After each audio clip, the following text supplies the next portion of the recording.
Okay, right. So written test, I will make sure I meet with Shanru. I haven't got a chance to meet with him. I just need to coordinate with him, but the latest time I'll bring your paper back. I might release the marks maybe first. I just need to post them. So I'll try to do that either tomorrow or over the weekend. At least you can see the marks first. And then after that, I will bring the paper to you on Tuesday. Also, at the same time, I'll give you the solution as well to the test. You can definitely study that for your exam. And then your assignment number 3 is being released. I'll see if we got enough time today, but there's one thing I can speak about, just about the programming components that might be actually worth your attention, just to show to you. And then the top-down parsing lecture has been just released earlier this morning. So that's something you can maybe take your time to actually study for that, also for the final exam. That's also part of the makeup lecture. So you will see that right here. Okay, so the bottom-up parsing over here. You got the video, you got the templates, you also got the notes as well. We'll try to maybe either host some extra office hour before the exam, or maybe we can host some review session, maybe for all of you. Maybe I'll try to make it over Zoom, so maybe you guys don't need to commute to the school to attend the session, right? Maybe a little bit easier for everybody. Anyway, I'll reach out to you either way. Either it can be office hour or it can be review session. So please study for the lecture, take your time, and then I can answer the questions accordingly as well. Just make sure you study in time. Okay, so that's about the makeup lecture here, and also the exam hasn't really changed, and then etc. All right, questions? We're good? Okay. So today, after the recap, which is going to continue with that algorithm about removing the left recursion, I think we did some exercise about removing the direct left recursion last time. We're going to take a quick look at tracing the same algorithm, but for the grammar that contains indirect left recursion. And after that, we're going to shift our focus to the next phase for the top-down parsing. We're going to look at something called first set to really save us the trouble about backtracking. But for your assignment number 3, you really have to implement backtracking unless you want to implement the first and follow set that we can talk about today and also next Tuesday. But anyway, I'll talk a little bit more about it. So let's now take a look. I'll recap. Okay. So we got this algorithm here just about removing the left recursion. So if you look at that, it's basically the most important things is you want to impose some order on the variables so you can do the process systematically. So here you can see, for example, we got this grammar here, and you may say 1, 2, and 3, or you might say 1, 2, and 3. You got different combinations. Doesn't really matter which combination you might choose, it should work. Ultimately, but just that maybe the intermediate stages might be a little bit different. But the ultimate working should be, the output should be another grammar that has no direct or indirect left recursion. That's really important. Okay. So that's the first step. You want to impose an order. And let's say for the exam, we may actually just allow you the freedom about imposing your own order. That's okay. Or we might just specify a particular order for you to follow, in which case you have to follow that as you run through the algorithm. Okay, so of course, about the pattern about I and J, the nested loop, the loop counter, of course, everything is going to go according to I and J, right? That's something we kind of tried to do last time. So if you remember, I, for example, I here, let's say I is equal to 2, in that case, J will just be 1, because we got all the way to I minus 1, right? So in this case, if the order has been chosen this way, so we got a combination of I and J being 2 and 1. In that case, we are looking at turn and also expression accordingly, right? So it really depends on what the order is you have chosen. You're going to look at the variables in a different order for sure. And then if you look at the algorithm, there are basically 2 phases, right? Very important, as your fellow student actually pointed out earlier, like on Tuesday lecture. So this is nested loop. However, if you look at the outer loop, this one should really correspond up. Think about this outer loop over here contains the body, which is phase number 1 over here, and also phase number 2. That's the correct way of seeing that. If you look at the indentation of the algorithm, that's also what it suggests. So now, phase number 2 over here means we are actually going to look at, so you can see I here and also I here. we want to see if the AI, some variable, for example, expression produces expression. That's an immediate left recursion. That's direct. In that case, you have to somehow replace it by something. Okay, I'll recap very quickly about what that something should be replacing for. That will be the second phase. And then for removing indirect left recursion, which we'll do some example today to begin with, you actually gonna run another inner loop in this case, right? You're gonna look at for any variable I'm talking about. For example, if I'm considering factor, let's say, in that case, I only have to see whether I got anything like a factor produces, let's say, earlier one, which is a term. Or if I got anything like a factor produces another earlier one, which is expression. Do I have that? If I don't, then there's no work for me to do. Right? So that's really something you want to think about 3, and then you look at 1 and 2. Only look at the earlier variables. Right? So when you look at the algorithm, just remember the order over here is really important. Okay? And for you to really do the replacement, that's something we spoke about last time. Right? You're just going to basically preemptively prevent any indirect recursion.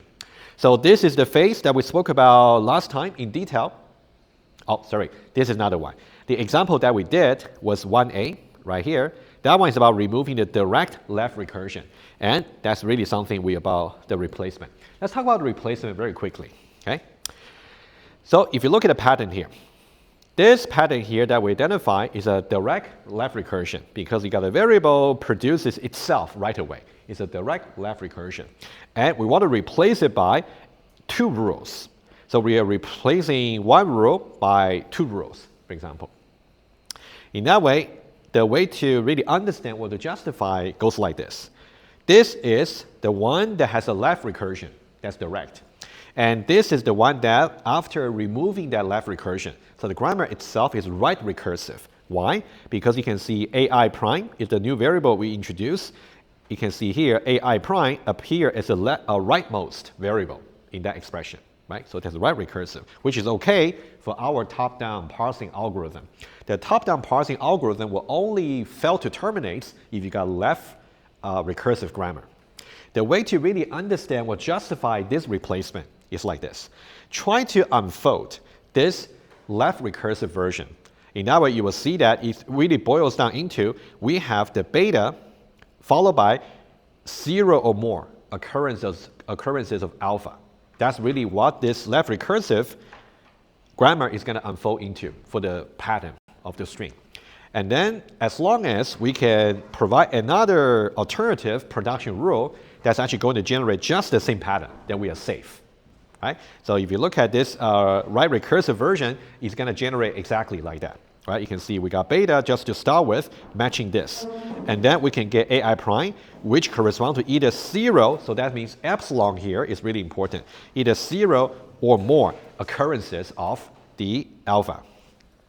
All right, so for the detailed justification about going through this derivation, you can maybe take a look at the recording from Tuesday, right? That's something we discussed in detail. I'm just trying to highlight what you should really know. All right? All right, so that's about the algorithm here. 2 phases. Any question about the algorithm? Right, you just got to trace it and then to appreciate more about the pattern matching that we are specifying over there in the algorithm. All right, so that's the tracing we did for 1A, right? I may not repeat the details, but you can just take a look, right? I think we did rather thorough walkthrough about how the algorithm is supposed to be executed. And 1B and 1B will be for your exercise, okay?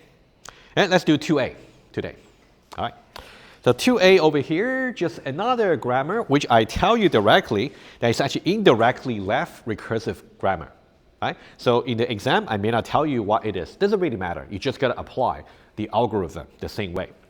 So if that's indirect left recursive context-free grammar, you might be thinking, does that mean we never will have to touch the phase number 2, which is supposed to deal with direct left recursion? Not necessarily. If you kind of recall what I briefly said last time, it is possible from this phase number 1, we might somehow introduce some new direct left recursion, in which case we don't have to worry because the immediately following phase is going to remove it. All right, so that's something you want to just keep in mind. But we'll see exactly how that can be seen in this example here. Okay, let's do a little bit tracing here. Okay. So I would suggest we do what we did last time. Let's now figure out the pattern for the counter, for the loop counters, and then see the interpretation, and then we'll try to go from there. Okay. So let's say we try to, first of all, we want to impose the order, right? Impose the order, and why don't we follow just the same order as last time? So we got 1 here, 2 here, and also 3 here. Okay, 1, 2, 3. And you can try as an exercise about different order. It should really result in the same resulting grammar. Okay, just maybe a different steps you will have to take individually. All right, so we got 1, 2, and 3, and let's now talk about the patterns for the I and J. So we got I here, and we got J here. All right, and so here, so when it is equal to 1, J has no value. And when I is equal to 1, J is just 1.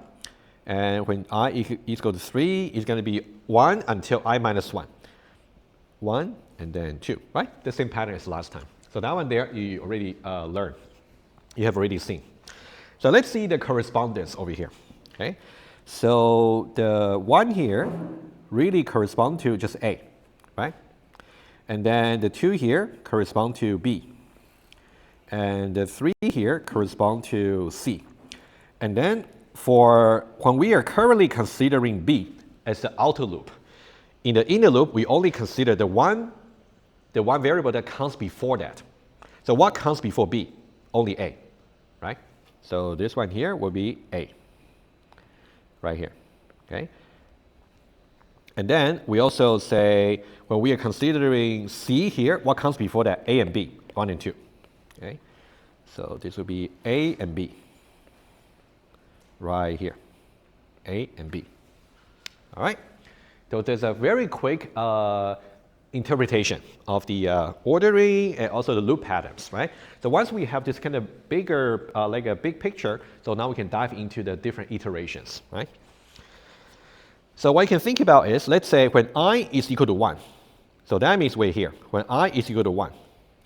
There's nothing for J. So this inner loop over here doesn't really execute, right? That's something we said. So what we're going to do is there any direct recursion, direct left recursion when I is equal to 1? Do we have anything like A produces A? We don't. So that means nothing for us to do either, right? So now we're done with the when I is equal to 1. All right, so that's something we actually learned from last time, right? I'm just trying to repeat again verbally. So let's now take a look at this. When I is equal to 2. This one is interesting. Okay? When I is equal to 2, so that means J can be just 1. So when we are executing this, okay, let me just put the loop header here, just so you can focus a bit more. Okay, so now just notice that it's I minus 1, right? All right. So now we got from 1 to 2 minus 1, so 2 and 1. So that means when we are trying to look at this, do we have any production rule that goes like this, right? So here you can think about this would be, what's AI? You can think about this is AI, and then this is more like AJ, right? So I and J, basically 2 and 1, okay? What's AI really? AI is really B, and AJ here is really A. Do we have anything that's AI produces AJ? Do we? We don't. Agree? Okay, let me write it down. So guys, just make sure you kind of follow the pattern, right? I'm just going, tracing the algorithm faithfully, right? I'll write it down. When I is equal to 2 and J is equal to 1. So what we are looking at is, do we have anything like an AI produces AJ? Do we have anything B produces A? The answer is no. We only got B produces C something, not really A. So that means there's no matching of this rule. All right? So we don't really do anything here. The if condition here, you can think about this condition here is simply just false. So we don't really execute anything. All right? All right, so here, no, there is no such rule. So that means for this particular iteration, no, we just do nothing. which is fine. All right. All right. Any question about doing nothing here, just for this combination, right? All right. Good. All right. So let's now talk about the next combination, right? So this is the first one. So we gotta talk about, we're gonna consider another two combinations. We're gonna look at 3, 1 and also 3, 2. All right. Let's now think about 3, 1. When I is equal to 3 and also j is equal to 1. All right. So that's the combination here. So what are we trying to check over here? Basically, we're saying, do we have anything like a C produces A something? We do. Good. So we got some work to do. All right. Okay. So what we got is C produces A something, right? That's something that can be epsilon, but just anything. Yes, we do. Yes. All right. So in this case, what should we do, right? What we do is, if you recall, if this is a rule, AI produces AJ, C produces A. And in this case, I can write it down. We do have something like C produces AT. And let's see the correspondence here. So this is AI. And also we got AJ, and also we got gamma, right? You can think about this is AI, and this is AJ, and this is gamma, right? It's a rule. And also you can see that we also got the AJ, which is A. A also produces BR, right? Let's write it down. And also we got A produces BR. And the A here corresponds to the AJ. And the BR over here is really about alternative. So in this case, we only got one alternative, which is delta 1. Only one, which is okay. You got at least one alternative. And this will be delta 1.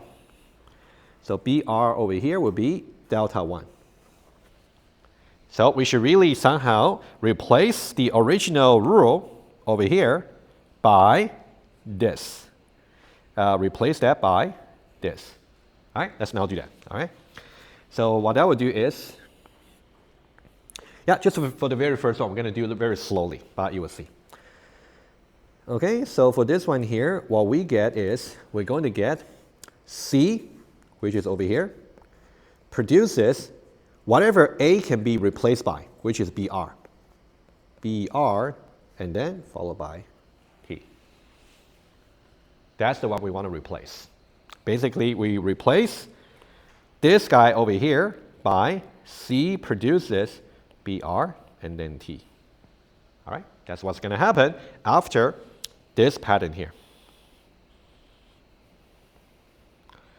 So what we get is C produces BR and then T. Okay? Okay, yes? Is this the same concept as substitution in math? Yeah, definitely substitution for sure. Yeah, exactly. You know, you think about it, it's really like a mathematical substitution. So we are saying that here, rather than just having A, we try to look for what A can be replaced by. So A, according to the rule, can be just replaced by BR. In this case, only one alternative. So that's why we only put A just replaced by BR over here. A can be maybe replaceable by several alternative, in which case you can just create different alternative replacement. Right? Good. All right. All right. One more combination. Right. When do we do that? Okay. So we got 3 and 2 as well. Okay. Let's finish that. Okay, let me move this one here, just underneath it, right? You can just notice that it's going to be replaced. So this one here, we're going to get I is equal to 3 and j is equal to 2. This one here. All right, 3 and 2. And then let's see what's going to happen. So which rule are we talking about? 3 and 2. Do we have C produces B something? Indeed. No? Yes? Yes, right? The one we just replaced. Exactly, right? Just remember, this is going to go in order. So whatever we replace in the previous iteration, it's going to be included. So that means if you forgot to really include this as a current rule, you only check this one again, then of course you don't really have anything like a C produces B, right? Be careful, all right? So yes, we do, all right? So what we get is, do we have C produces B something? Yes. What we have is, from the previous iteration, so C produces BRT. And if you look at that, this is AI, this is AJ, and the RT part, let me just get a little bit better. So only the B, the variable, is AJ, and RT over here is the gamma. All right, the remaining part. And then, so here we're looking for, do we have any AJ, which is B? B produces CD, only one alternative, right? So what we do is we can just put another rule over here. You can see B here, which is AJ, produces CD. So I'm just going to put B here is the AJ.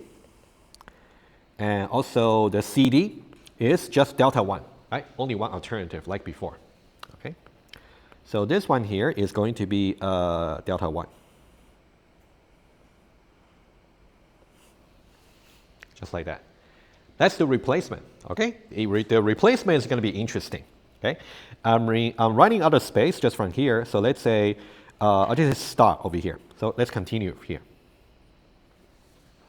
So after the replacement, okay? So what we have is, we're going to replace it by, any suggestion? What kind of replacement should we do? So we want to replace basically this one here by, I'll write it down, replace C produces BRT by C produces B can be replaceable by, as we said, CD, right? Put CD here. And then RT follows. All right? Yes? Although we replace it, so we replace it and we cross it out in our rules, right? Yes. So we don't ever go back to that. Yeah, exactly. Yeah, that's true. You can think about the collection of rules. Of course, on paper, I can simply cross it out. That means we don't have this rule anymore. Instead, we only got 1, 2, and 3. But implementation-wise, you can imagine maybe have a list maybe of index 0, 1, and 2. So you're basically just saying index 2, rather than storing this, it's going to store this, right? There will be the detail for implementation. And finally, CDRT. Yeah, exactly. Good. So that means over here, this one here is going to be replaced by C produces CDRT. And now we have introduced a new problem. Don't you see? Right? You can see that over here, we got C here, we got C here. We have, while we are trying to do some preemptive prevention about indirect left recursion, we have introduced direct left recursion, which is okay. Because remember, the current I is actually 3, right? So when we actually finish this one here, we're still going to execute this. And that one there is really about AI and AI. What's AI? AI is this variable here, C. So this C left recursion is actually going to be handled exactly over here. So that's going to be replaced. let me say that again. We were trying to handle 3 and 2, right, for this inner loop. And then by executing this part over here, we'll end up introducing some direct left recursion, which is okay because when we actually get to the next phase for this outer loop, and currently I is equal to 3, which represents C. So C left recursion is okay because we're going to replace it by this pattern here, right? And this is something we did last time, right? So a little bit exercise for you, okay? I'm just going to say this. And this is a direct left recursion. Left recursion, which will be resolved.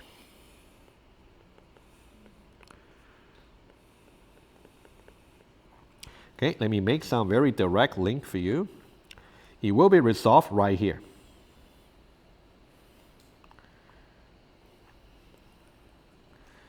Okay, it will be resolved when I is equal to exactly 3.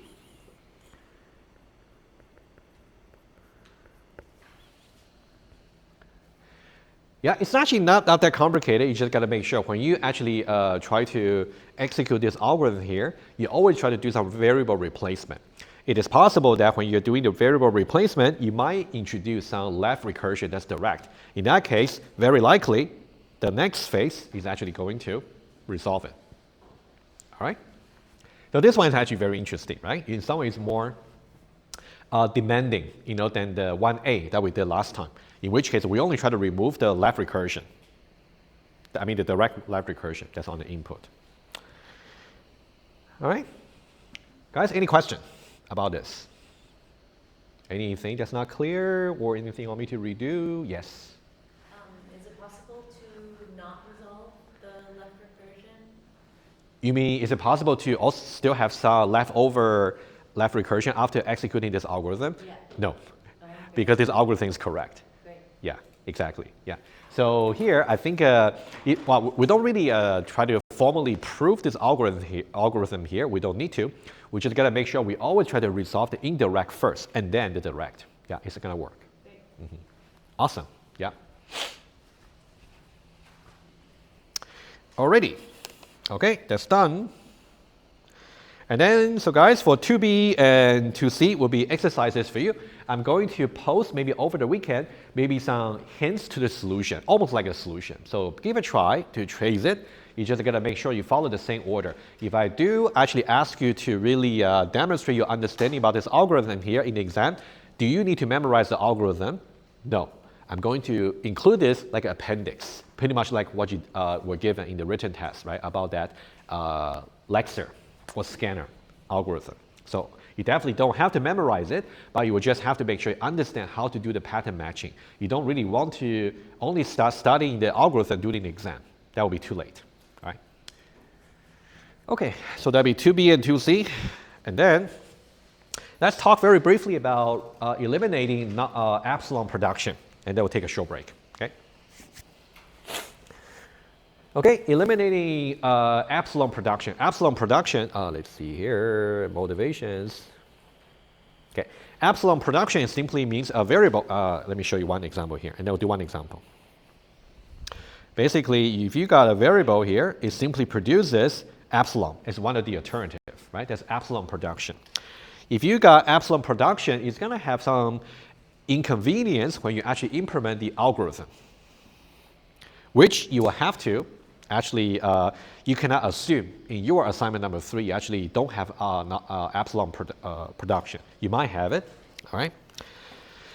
So here, you will see that when you actually want to handle the epsilon production, you actually have to handle that as a special case.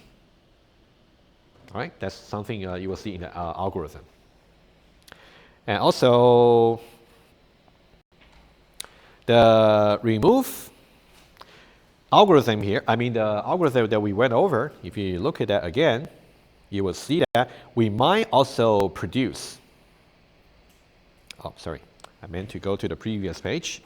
You can see the algorithm itself also may introduce epsilon production, right? It's a byproduct of the algorithm. But now we just need to know if you have the need to really remove it, how would you do it? All right, so we're going to talk about it. You just have to, again, do it systematically. We don't really have any written down algorithm, but it's actually quite easy to think about how you can do it. All right. Okay, so let's say here. Okay, let's see what this line is trying to say, right? It's using a little bit mathematical symbol that we learned earlier. Okay, so let's say if you have some target language that you're trying to design a grammar for. If your language does not really include the possibility of empty string, which should be the case, right? Let's say if I just give you some empty file, should that be considered a valid program? I don't think so, right? It should really contain some string. If that's the case, so this one tells you, we can take it for granted, if the language itself does not really require the epsilon empty string to be part of it as a member, then there should be at least one grammar that can work for this language that does not have any epsilon production. Right? It's an intuitive fact you can take for granted. Right? So what we're doing here is assuming that the language we're trying to target does not have any epsilon member inside. In that case, we can just try to remove all the epsilon production. So we're not really compromising the expressiveness of the grammar. All right, right. So that's the form of the epsilon production. Right. So let's now define something that's very important. So something called nullable. All right. Nullable simply means, can a variable ever derive into epsilon? As simple as that. This is actually very important because after the break today, we're also going to talk about something called the first set or look-ahead symbol. The way you kind of calculate the look-ahead symbol from your grammar, you have to understand about nullable. So that's why we try to talk about nullable concept before we talk about the first set, right? Just nullable. Okay. So if you remember the notation, if I actually got a variable a, and after multiple steps of derivation, according to the grammar production rule, if I can derive the variable into epsilon, that means it is possible the variable a can derive into epsilon. In that case, it's called nullable, right? That's the definition. So this is some case over here. So each terminal symbol is not nullable. They're simply not epsilon. Let's say maybe A or B or C, anything you can type on the keyboard, right? They are simply not null. You only get an issue about nullable when you actually have the variable, all right? Okay, let's now just run over some idea very quickly, right? Just want to give you some idea, and then we can talk about some example. Okay. Okay, let me just see. Okay. Let's now just sketch some idea over here. So you will see that on the slide there are certain, I'm going to talk about most of them, but there will be some mathematical idea over here, especially these two bullet points. Guys, think about these two, all right? Think about why. When we say m less than k, m equals k, there might be different possibility, right? I'll leave that to you, but I'm going to use some example to kind of illustrate the idea, so it'll be enough for you to figure out. All right, let's now talk about some idea over here. So let's, and then we'll do one example, okay? Just before that, let's now talk about some example here. So example 1.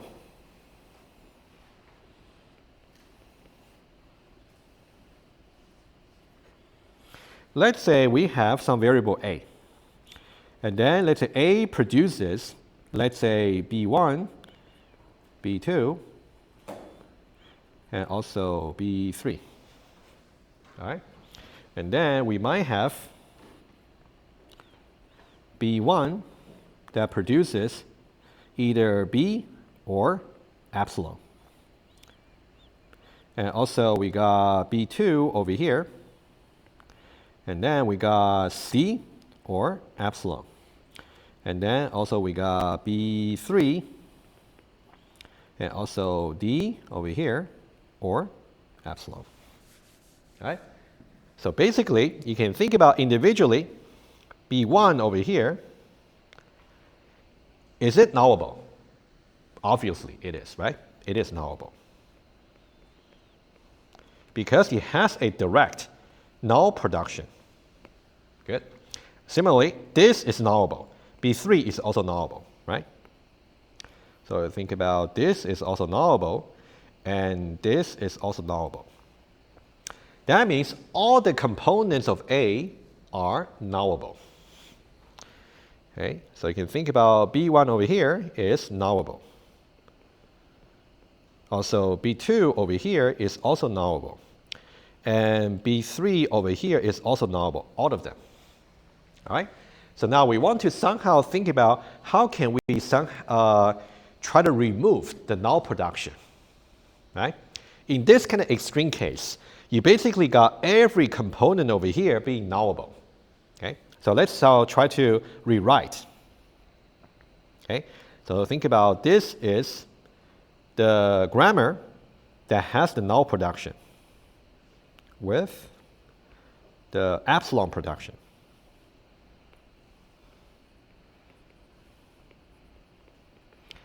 Now we want to intuitively come up with a grammar that's kind of equivalent but has no epsilon production.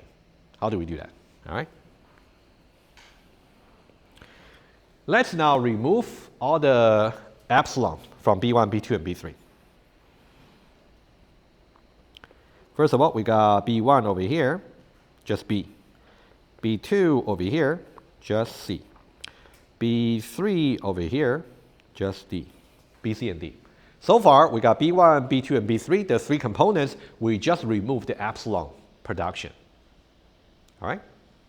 However, we simply just cannot remove them by not adjusting A, because otherwise we are changing the meaning, really, for this grammar here.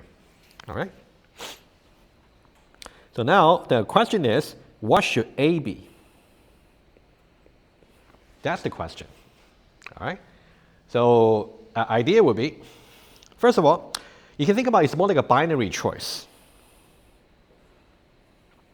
So you can think about B1 here may either be epsilon or not epsilon. For B2 over here, it might be epsilon or not epsilon. For B3 here, it might be epsilon or not epsilon. Agree? So we got to think about the different possibilities. So how many alternative definitions there might be, depending on the combination of B1, B2, and B3. 2 times 2 times 2, 8. 2 to the power of 3. All right? So here we got 2 to the power of 3 combinations. And you can think about the 3 over here is the number of nullable variables.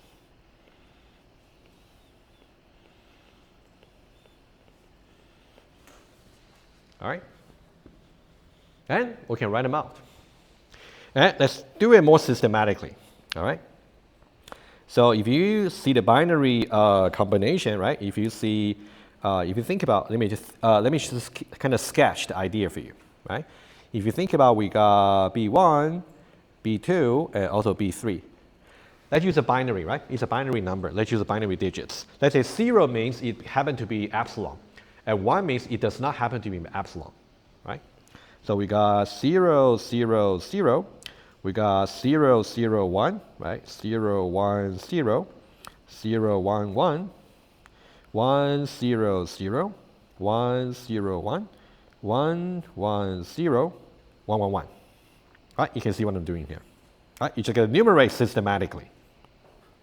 1, 1, 1. So we got 1, 2, 3, 4, 5, 6, 7, 8. Right? 8 possibility. What does this correspond to? That means all the nullable variables happen to be null. In that case, we simply got epsilon. Agree? Okay?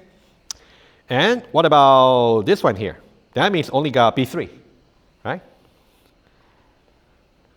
And this one here, we only got B2. This one here, we got B2, B3.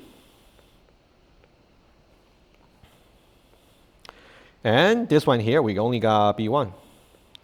This one here, we got B1 followed by B3. And this one, B1 and B2. And this one here, that means all the nullable variable happen to be just not null. All of them. B1, B2, B3, right? So somehow, based on the different combinations of B1, B2, and B3 either null or not null. Each one of them. We got 8 possibility. 1, 2, 3, 4, 5, 6, 7, 8. All right? So what we can do is we can say A produces either this or this or this. Oh, yeah. This is vertical bar, by the way. Okay, vertical bar, vertical bar, vertical bar, vertical bar. Right, so that will be the final answer. However, I'm going to make another remark. A produces either this or this, this. Okay. Let's be careful over here, right? It also depends on the question itself. So now, the only thing that you gotta watch out for is this epsilon here. All right?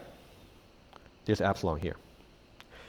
It should be clear to the context whether or not the language you're trying to design, if it is acceptable to have some empty string being accepted.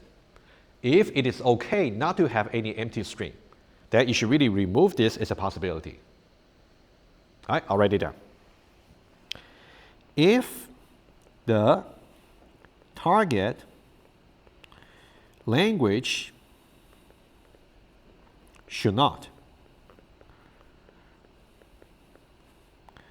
include epsilon, then remove this alternative. So it should be quite clear in the context, right? If we didn't say, you should really include it. But if you say explicitly, the language that we really want to design should not include that possibility, then you should really only get 1, 2, 3, 4, 5, 6, 7 possibility, as opposed to including the epsilon. So it really depends on context. And when you study the slide, you also talk about this one here. That's why you'll see some -1 in the slides. All right? All right, let me recap very quickly, and then you can ask any questions, okay? So the nullable idea is really simple. If you talk about individual variable, the easiest way to see if the variable is nullable if that has a direct epsilon production. If it does, it's nullable. So we judge that B1, B2, and B3, they are nullable. Now for A here, even though it does not have any explicit epsilon production, but because every component of it is nullable. So indirectly, A is also nullable. So that's why we got this possibility of A being epsilon. All right? How do we actually figure out how to remove the epsilon production?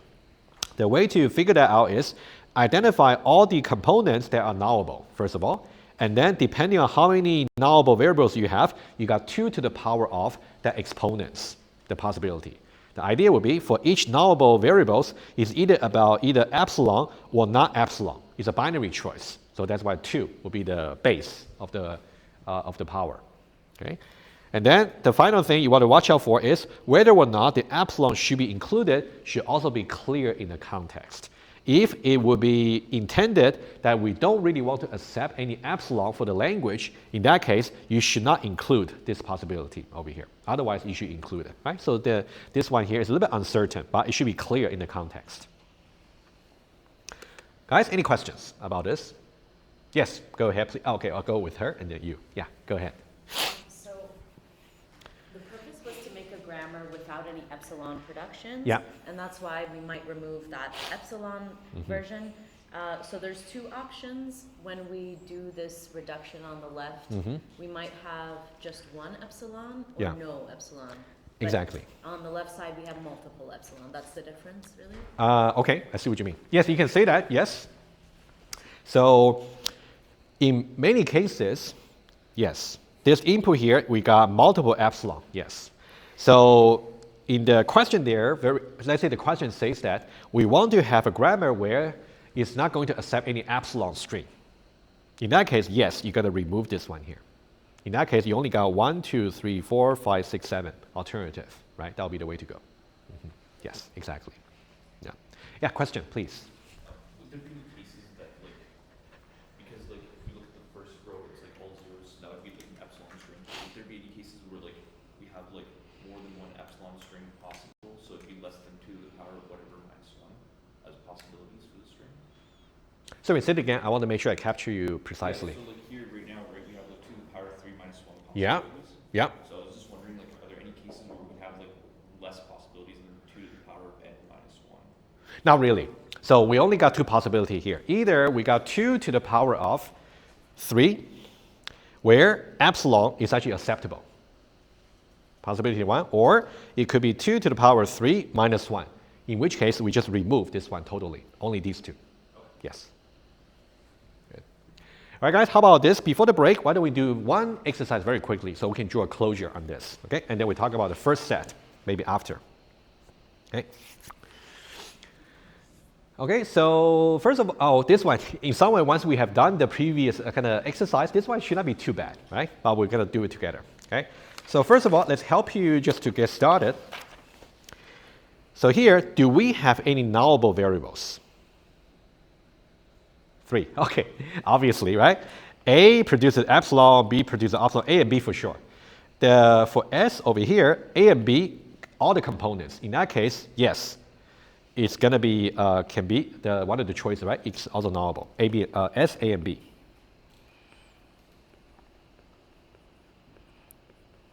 I just want to mention something here.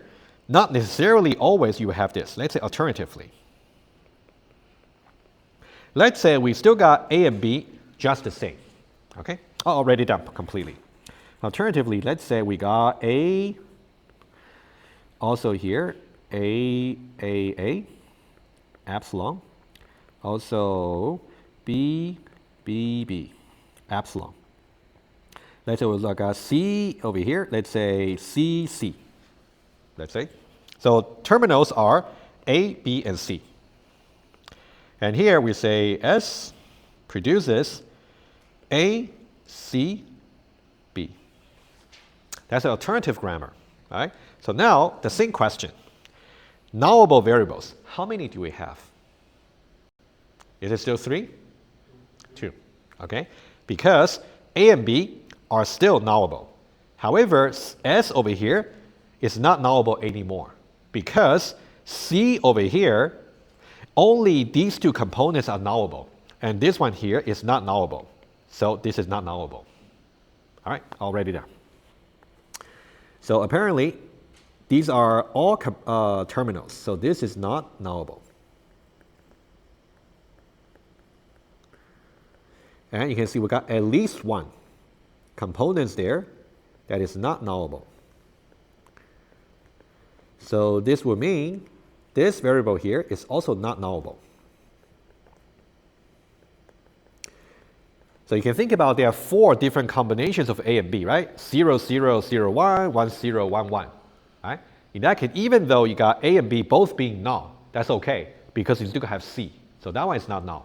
So that's why S is not nullable. All right, so this is just an alternative for you to also think about. All right, you can try to do the conversion yourself if you want to, but let's still focus on this one, right?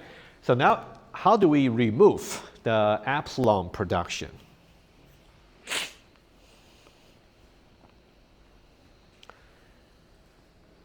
All right.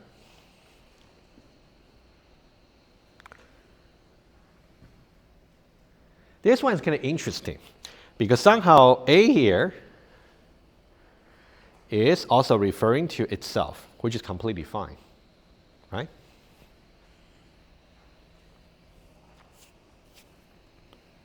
And let's make the assumption for the question. Let's assume the epsilon should not be accepted by the target language.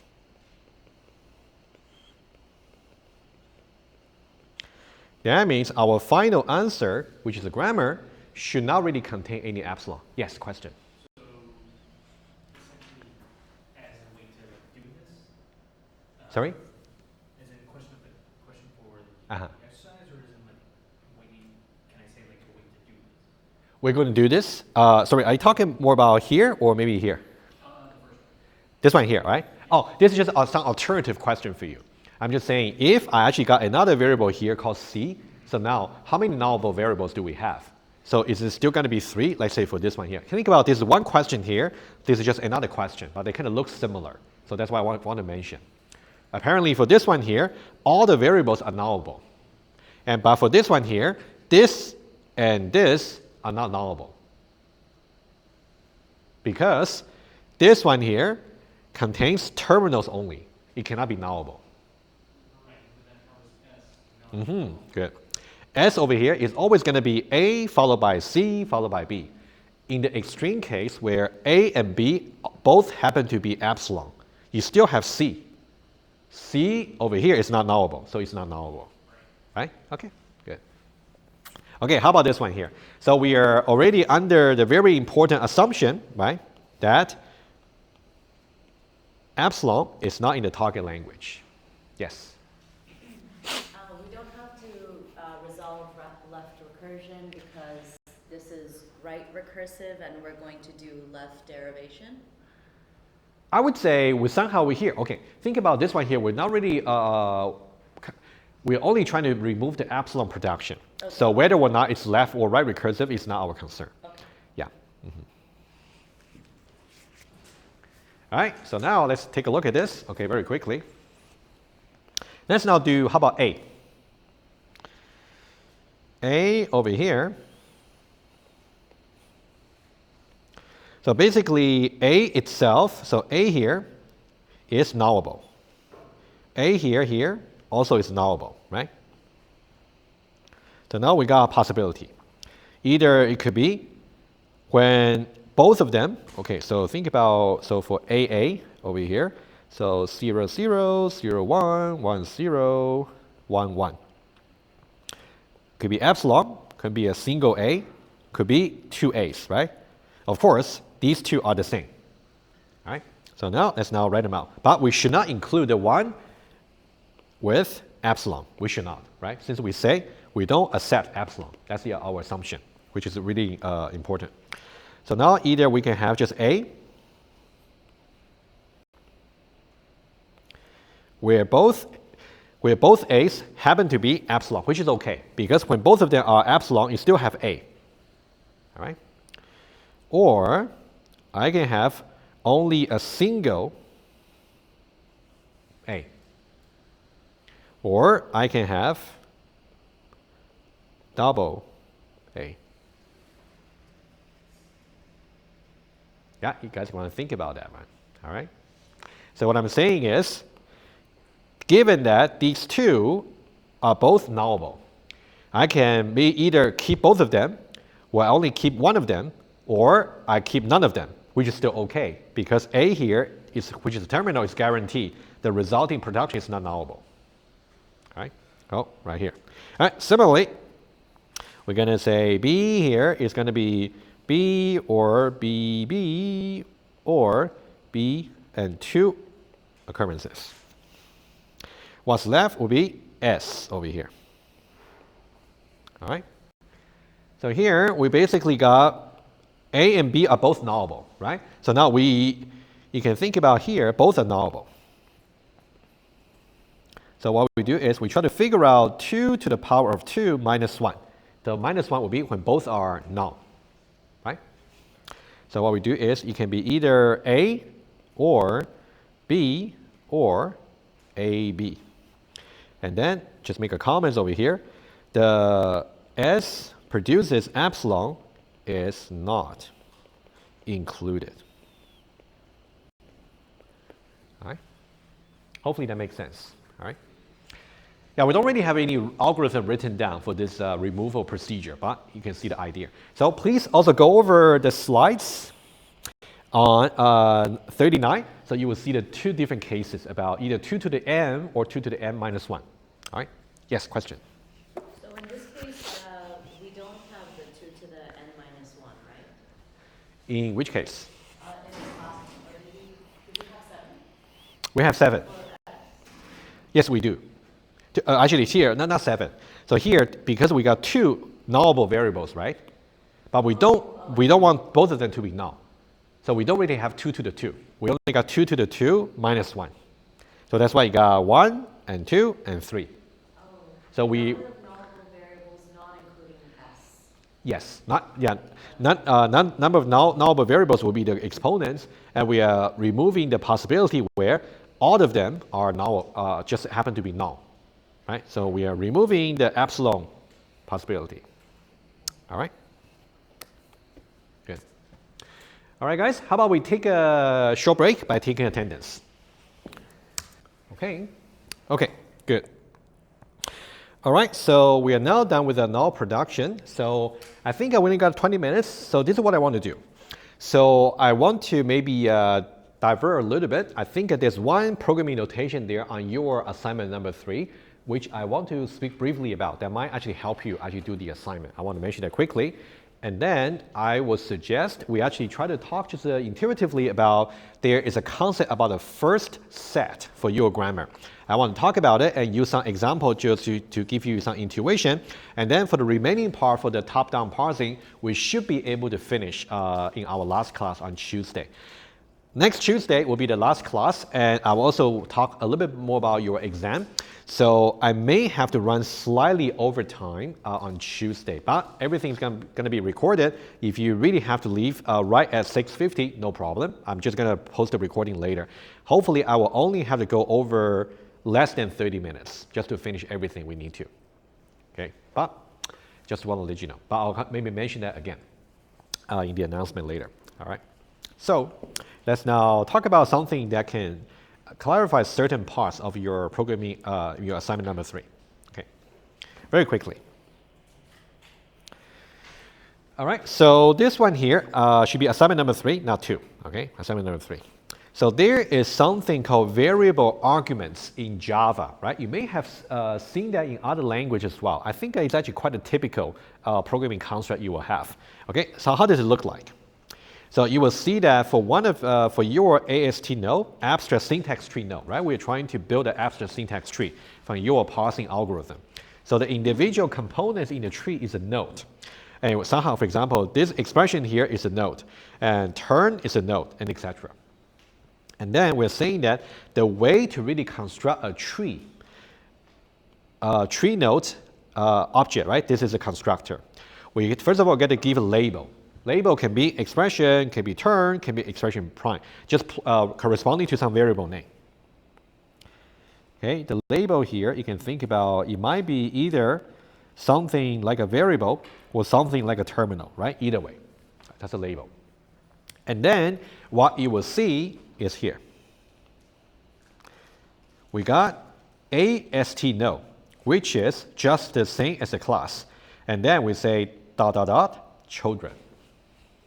Basically, what we're doing is this constructor here can help us build a general tree from the to really form the abstract syntax tree. Okay, so the ... over here is really for building a general tree. That's why it's called variable arguments. You can have as many children as you like, basically. All right. So that means by just using the constructor over here, we can somehow recursively construct a tree using it. All right, let's see some example here. Let's say we are trying to build this tree over here. We want to say expression is the root. It has 2 children, turn and expression prime. And the turn has 2 children, factor and turn prime. It doesn't need to be binary. It can be ternary, it can be general, right? As many children as needed. So let's now take a look at how to do that. You can see we got root 2. I believe I copied that from one of the test cases in your assignment number 3, but you guys can double check, all right? So basically this expression here is a single expression, right? You can see we are saying that root 2 is a reference to some tree node objects. And that we just call of type AST node. So we are building AST node right here. All right. So what we're doing is, so thinking this way. So at the top level, we say new. So let me make it a little bit thinner. New AST node expression. So this really corresponds to that. All right. And the first argument corresponds to the label. And what about the second argument? It can be as many AST nodes as you like as the children. So now we're saying that this is the first child, and this is the second child, which correspond to this and this. All right?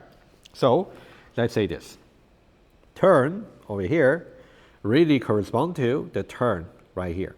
Or if you like, I can also try to box it right here. Turn right here. And also there is another expression, prime. And then that's the expression prime. So that will be the child over here. Something like that, right? And the construct can go as deep as you like. And then we're saying that under the term over here, we also got factor and also we got term prime. We got factor and we got term prime, right? And then factor can be reduced to A and epsilon, right? So that means this can be reduced to A and term prime can be reduced to epsilon. That's basically what we're having. Kind of follow the idea, right? So by using the variable arguments notation over here, we're able to just build a general tree for our input grammar. For our output abstract syntax tree. Okay? So you might find this handy, actually, in your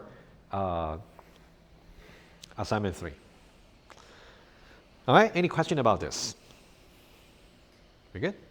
Of course, this is only one way to really construct a tree, but I thought it's quite a nice one, convenient one. So you just have a single expression, there's a single line, but you just have to build it carefully, okay? Just make sure you kind of understand that. And also you can do it by yourself as well, okay? Okay, so let's now dive directly into something called a first set. I'll talk more about its motivation maybe on Tuesday in the last class, but now let's just go into its calculation intuitively first, and then we also go over its algorithm on Tuesday, okay? Over here. And let's see here. So it should be this one here. Okay, the first set, all right, over here. I'll just give you some intuition. And before Tuesday, I would suggest you try to take a look at, okay, let me just make sure.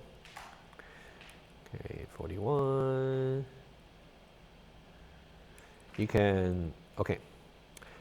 So try to look at slides 41, right? So this one, I will also go over with you very quickly on Tuesday. So this one talks about look ahead symbol. So this is really the motivation for the first set. And also later on the follow set, right? That's something we'll talk about, right? So slide 41 and also slide 42.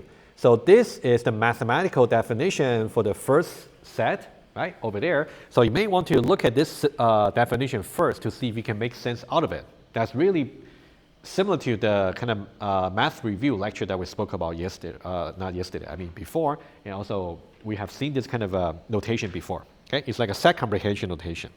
Take a look. And then you can now, that's something I will give you some idea quickly, just to see how to understand it, okay?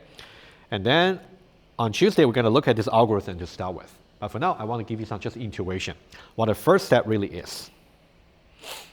All right, so here. So whenever you're trying to calculate the first, think about the first over here is really some function. And the function here is basically taking some input, okay? The input over here, there are two possibilities. Either the input can be just a terminal, or the input over here could be a variable. You can also see the condition here, right? Either it's a terminal or it's a variable. For example, I may want to, for example, let's say, what would be the first? Let's say the grammar that this is the grammar. Oh, guys, also before Tuesday, get yourself familiar with this particular grammar. That's something you're also going to use as a running example. Okay, running example, in the lecture. So terminal could be, for example, the plus, minus, multiply, and divide. Also number and also name. So what is the first of plus, right? So that could be 1. So the input there could be a terminal. Or it could be a variable. So what would be the first of, let's say, the goal? right? So that's a stop variable.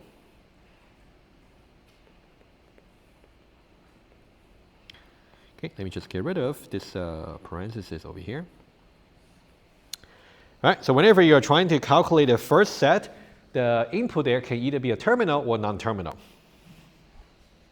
And what's really first? First simply means, let's say I'm trying to somehow make some derivation for this particular variable. So, but before I do the derivation, before I even try, I want to look ahead to see what's going to be the very first symbol I can see just by deriving the goal before I derive the goal into its full string. Think about in this way, intuitively. What's the possible first symbol which can be look ahead? Look ahead before we commit to its full derivation. Because once you commit to the derivation, you're going to say go, it's going to derive into expression, and expression is going to be derived into different stuff, right? But before we commit to this kind of substantial work, we just want to know, if I really want to dive into Go, what's going to be the first symbol? I want to know. Look ahead. Okay? And this is the very fundamental step to really try to calculate to avoid the backtracking. Because backtracking is really about, after I've tried out all the rules for this particular variable, I found that there's no log. So that's why I got to backtrack to the previous level. But it would be so great if I can somehow avoid even having to do some derivation. If I can already know what the first look-ahead symbol is. If the first look-ahead symbol is simply not matching what I'm looking for, then I can just pass, okay, conceptually. Okay, let's now take a look at the definition here. Okay, in the case of the terminal, it's very straightforward. Basically, the first of any terminal over here, the first symbol will just be, what will be the first symbol before I see plus? If I want to derive plus, just itself, right? So the first symbol for any terminal is simply just terminal itself. Okay, that's more like a base case for the first calculation. So that's why you will see just like that, right? So the first of some number will just be the number itself. And the first of the plus sign will just be the plus sign. You can only see that symbol right away, right? That's the base case. The tricky bit is about the variable, all right? Let's see exactly how to calculate, okay? Let's see expression, right? Because I got expression over here, I know that expression here, the first one I will see is turn, right? And turn, the first one I will see is factor. And for factor, the first I will see will be either opening parenthesis, number, or name. So I know that 1, 2, and 3 should be included. Let me say that again. When I try to look at expression, before I try to do any full derivation, I want to ask, if I have expression, what will be the very first symbol I will see? Expression here, the first variable that goes with its definition is term. And for term, the very first one that goes with it is factor. And for factor, the very first one that goes with it will be parenthesis, number, and also name. So that's why these three should be the first symbol I'll look at, right? But of course, we're going to look at precisely how to calculate this, right? So you got this, this, and this, all right? That's what expression. And what about expression prime? For expression prime, you can either be the first symbol, which is plus, or it can be minus, and also itself can be epsilon, right? So the look-ahead symbol should be either plus or minus or epsilon, We don't need to go any further because the very first component for expression prime is never another variable for us to go further, right? Okay, just like that. And guys, how about take some guess or maybe have some thought. What would be the first set for turn? Same as expression, yeah, because it's going to be factor, and factor can be this or this or this, right? Awesome, exactly. All right, the first symbol. All right, how about term prime? Yeah, like a multiply, not x, yeah. Multiply, divide, or epsilon, right? Exactly, okay, good, okay, that's awesome. Okay, just that, okay. And finally, for factor, we have seen that already. This, or this. Okay. This example here is rather straightforward because so far we haven't really seen somehow the first variable. For example, let's say if expression prime, let's say for example, okay, just say hypothetically, go expression prime. And also I got factor over here. I'll just talk about this very intuitively and then we're done. And then we'll talk about the rest on Tuesday. Okay? So now this one here, what will be the first for the go? Definitely we're going to look at expression prime. That's going to be plus, minus, or epsilon. Would that be it? Here's the thing. Remember the idea about knowable. Expression prime may be epsilon. That means this is knowable. There is a possibility that expression prime here might just be epsilon, in which case the first symbol we will see for go may be from the factor. That's where the complication might come from, right? So far what we have seen based on the original grammar, we don't really have the case where the first variable here is knowable. But I'm just saying to you, in general, it is possible. In which case, the algorithm will actually have to look after that case. That's what we'll see next time. So let me recap. In this particular case, the very first variable here is going to impact about our first set calculation. Just start with this, expression prime, yes, it can be either plus or minus or epsilon. That's good. So the first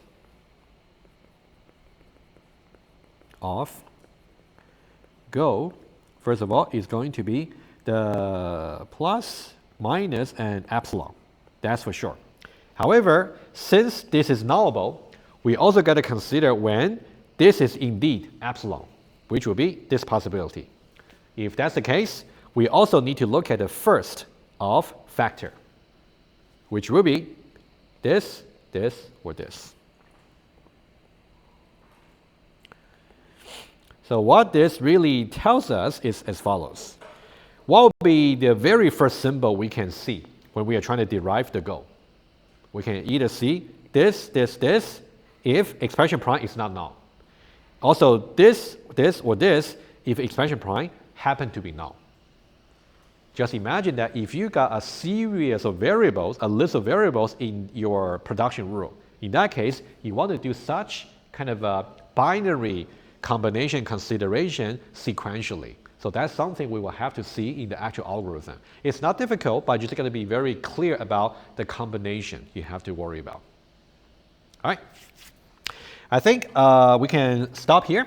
So on Tuesday, it's going to be our last class. Monday is a holiday, right? So happy civil holiday, whatever it is called, all right? On Tuesday, we're going to have our last class. As I said, we're just going to run a little bit longer lecture than usual, but I'm going to make sure I record everything. If you're able to stay until no later than 7:30, no later than that, right? If you're able to stay, great. If you have to leave, no problem. I'll still release the lecture.